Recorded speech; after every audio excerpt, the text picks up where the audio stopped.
ఎమ్మెల్సీగా ఎన్నికైన తర్వాత బాల్మూరి వెంకట్ తొలిసారి హుజూరాబాద్ నియోజకవర్గంలో పర్యటించారు. నియోజకవర్గ ఇన్ఛార్జ్ ఉడితల ప్రణవ్తో కలిసి జమ్మికుంటకు చేరుకున్న వెంకట్కు నాయకులు, కార్యకర్తలు, అభిమానులు ఘనస్వాగతం పలికారు.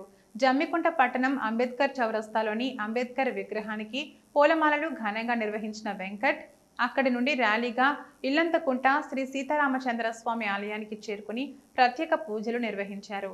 ఈ సందర్భంగా మీడియాతో మాట్లాడిన ఆయన స్థానికంగా గెలిచిన వ్యక్తి నోరు అదుపులో పెట్టుకొని మాట్లాడితే మంచిదని సూచించారు.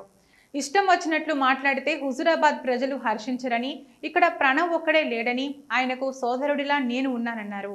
హుజూరాబాద్ ప్రజలకు నేను ఒక కుటుంబ సభ్యుడిలా ఉంటానన్న వెంకట్ ఎమ్మెల్సీ ఫండ్ను హుజూరాబాద్ అభివృద్ధికి కేటాయిస్తానని హామీ ఇచ్చారు.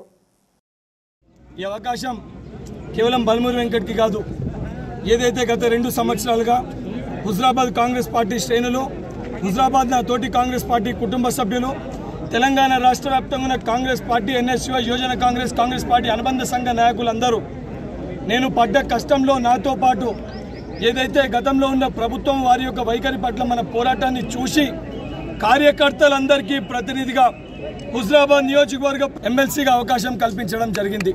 గతంలో హుజూరాబాద్లో 2 సంవత్సరాలు కాంగ్రెస్ పార్టీ నాకు ఇక్కడ బాధ్యతను అప్పచెప్పినప్పుడు 2 సంవత్సరాలు ప్రతి పల్లె తిరగడం జరిగింది. ప్రతి సమస్య ఏందో నాకు తెలుసు. ఈరోజు ఇక్కడ ప్రజలు ఎదుర్కొంటున్న సమస్యలపైన నాకు సంపూర్ణ అవగాహన ఉంది.